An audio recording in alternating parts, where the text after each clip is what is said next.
So hello guys, आप सभी लोग जानते ही होंगे कि 16 जून का टर्म 2 क्लास 11 का एग्ज़ाम है। तो गाइज आज मैं आपको बताने वाला हूँ जियोग्राफी का सेट 1, वो भी सबसे आसान भाषा में।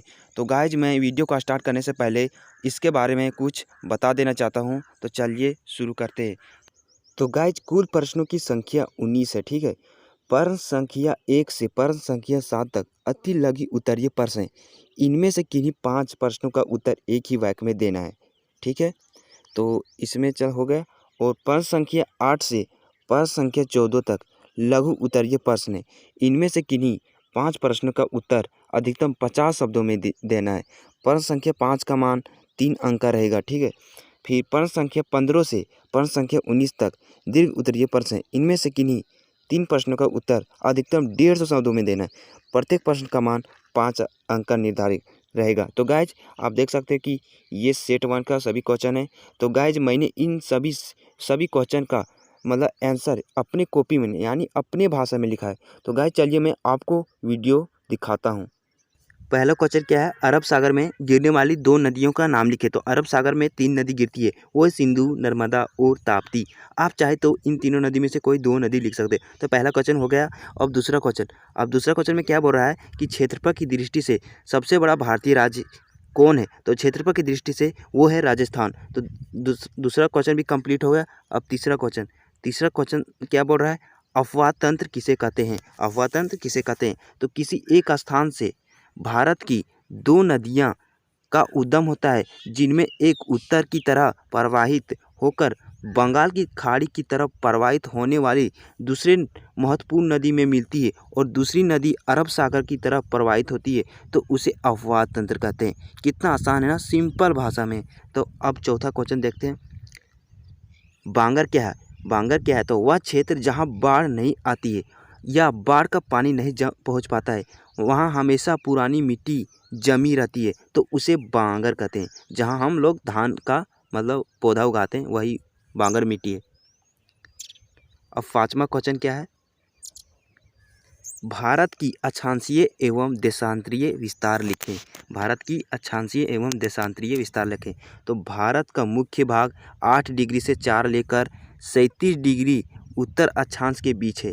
भारत की देशांतरीय विस्तार 68 डिग्री से 7 पूर्व देशांतर से 97 डिग्री 25 डिग्री से पूर्व देशांतर के मध्य है। आराम से हो गया, सिंपल सा, अपना भाषा में भी लिख सकते हैं। क्वेश्चन नंबर 6 क्या है, सारगेसो सागर क्या है। सारगेसो सागर क्या है, तो सारगेसो सागर उत्तरी अटलांटिका महासागर में 20 डिग्री से 40 डिग्री उत्तरी अक्षांशों तथा 35 डिग्री से 75 डिग्री पश्चिमी देशांतरों के मध्य शांत एवं अस्थिर जल के क्षेत्र को सारगेसो सागर कहा जाता है। तो 6ठा क्वेश्चन हो गया। चलिए 7वां क्वेश्चन देखते हैं। क्वेश्चन नंबर 7 क्या है, जल सामर्थ्य से आप क्या समझते हैं। जल सामर्थ्य से आप क्या समझते हैं, तो छोटी नदियाँ एवं नालों द्वारा प्रवाहित जल क्षेत्र को जल सामर्थ्य कहते हैं। तो 7वां क्वेश्चन हो गया। अब चलते हैं 8वां क्वेश्चन। 8वां क्वेश्चन क्या है, पृथ्वी को नीला ग्रह क्यों कहा जाता है। पृथ्वी को नीला ग्रह क्यों कहा जाता है, तो पृथ्वी के 2 तिहाई सतह पानी से ढकी हुई है, इसलिए इसे नीला ग्रह कहा जाता है। पृथ्वी पर जल अधिक होने के कारण पृथ्वी अंतरिक्ष से नीला रंग का दिखाई देता है, जिसके कारण पृथ्वी को नीला ग्रह कहा जाता है। तो 8वां क्वेश्चन हो गया। चलते हैं 9वां क्वेश्चन। 9वां क्वेश्चन क्या है, पारिस्थितिक से आप क्या समझते हैं। पारिस्थितिक से आप क्या समझते हैं, तो जीव विज्ञान व भूगोल की एक शाखा है, जिसमें जीव समुदाय का उसका वातावरण के साथ पारस्परिक संबंधों का अध्ययन करते हैं। प्रत्येक जंतु या वनस्पति एक ही निश्चित वातावरण में रहता है, जिसे पारिस्थितिक कहते हैं। तो 9वां क्वेश्चन हो गया। आराम से, बहुत इजी है, अपना दिमाग लगाना है। चलते हैं 10 का क्वेश्चन। 10 का क्वेश्चन क्या है, जैव मंडल से आपका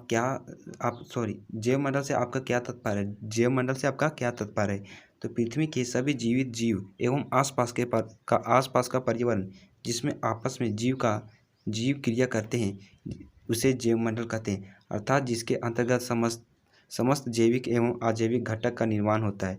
तो 10 का क्वेश्चन हो गया। अब चलते हैं 11 का क्वेश्चन। 11 का क्वेश्चन क्या है, नदियों के किन्हीं 5 महत्व को लिखें। नदियों के किन्हीं 5 महत्व को लिखें। तो नदियों को 5 महत्व को लिख देते हैं। ए में आपको लिखना है मत्स्य पालन, दूसरा में पेयजल की आपूर्ति, तीसरा में सिंचाई की सुविधा, चौथा में जल विद्युत का उत्पादन, पाँचवा में सभ्यता का विकास। अब चलते हैं 12th क्वेश्चन की ओर। क्वेश्चन नंबर 12 क्या है? बांगर एवं खादर में अंतर स्पष्ट करें। बांगर एवं खादर में अंतर स्पष्ट करें।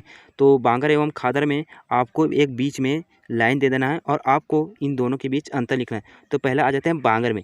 तो बांगर में वह क्षेत्र जहाँ बाढ़ का पानी नहीं आती है या बाढ़ का पानी नहीं पहुँच पाता है, वह हमेशा मिट्टी ही जमी रहती है, उसे बांगर जलोढ़ मिट्टी कहते हैं। ठीक है। अब खादर में आ जाते हैं, वह क्षेत्र जहाँ बाढ़ का पानी आता है और वो नई पानी मिट्टी को बहा कर लाती है, उसे खादर जलोढ़ मृदा कहते हैं। इसमें दूसरा में क्या है? बांगर में यह कम उपजाऊ होता है और खादर में क्या है? यह अधिक उपजाऊ होता है। मैंने अधिक यहाँ नहीं लिखा है, इसलिए मैं माफ़ी मांगता हूँ, आप अधिक लिख देना। अब क्वेश्चन नंबर चलते हैं 13। क्वेश्चन नंबर 13 क्या है? समुद्री जल के लवणीयता से आप क्या समझते? समुद्री जल के लवणीयता से आप क्या समझते? ठीक है। तो वर्षा का जल हो या महासागरों का, प्रकृति में उपस्थित सभी जलों में खनिज लवण घुले हुए होते हैं। लवणता वह शब्द है जिसका उपयोग समुद्र जल के घुले हुए नमक की मात्रा में निर्धारित करने में किया जाता है। इसका परिकलन 1000 ग्राम समुद्री जल में घुले हुए नमक की मात्रा के द्वारा किया जाता है। इसे प्रायः प्रति 1000 भाग % या PPT के रूप में व्यक्त किया जाता है। इतना सा आसान है क्वेश्चन, आपको बस अपना भाषा में लिखना है। 13 का क्वेश्चन हो गया। अब चलते हैं क्वेश्चन नंबर 14। क्वेश्चन नंबर 14 क्या है? बायोम क्या है? बायोम क्या है? पृथ्वी का वैसा भूभाग जहाँ के समस्त वनस्पति एवं जीव जंतु की विशेषता प्राय एक समान होती है, उसे बायोम कहते हैं। तो 40 क्वेश्चन हो गया। अब चलते हैं क्वेश्चन नंबर 15। क्वेश्चन नंबर 15 क्या है? पारिस्थितिक संतुलन क्या है? इसके असंतुलन को रोकने के लिए महत्वपूर्ण उपायों का चर्चा करें। तो पर्यावरण के विभिन्न प्रकार के जीव जंतु, पेड़ पौधे एवं मनुष्य के आपस में प्रतिस्पर्धा एवं सहयोग को पारिस्थितिक संतुलन कहा जाता है। इसके असंतुलन को रोकने के लिए निम्नलिखित महत्वपूर्ण उपाय करते हैं। तो पहला, जीव जंतु एवं पेड़ पौधों का संरक्षण। दूसरा, जैव विविधता वाले क्षेत्र में प्रतिबंध। तीसरा, जीव जंतु एवं पेड़ पौधे का मूल आवास का संरक्षण एवं प्रतिबंध। चौथा, वृक्षारोपण। तो 15 का क्वेश्चन हो गया। अब चलते हैं सलमा में क्या है? मृदा अपरदन क्या है? इसके रोकथाम के लिए उपाय बताएं।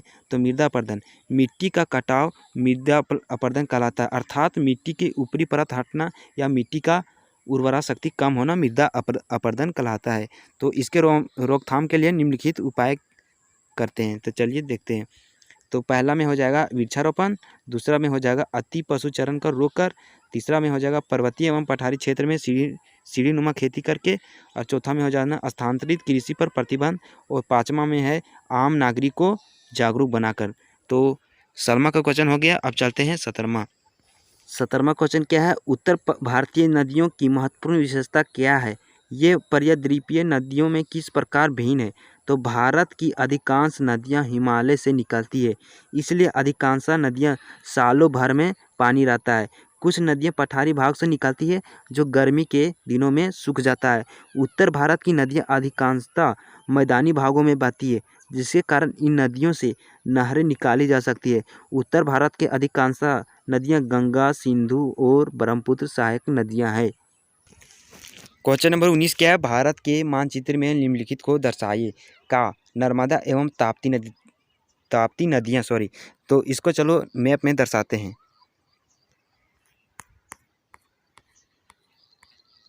तो नर्मदा एवं ताप्ती नदी यहाँ पर है, आपको यहाँ पर का लिख देना और यहाँ पर लिख देना नर्मदा एवं ताप्ती नदी, जो यह दोनों नदियाँ अरब सागर में गिरती है। तो का होगा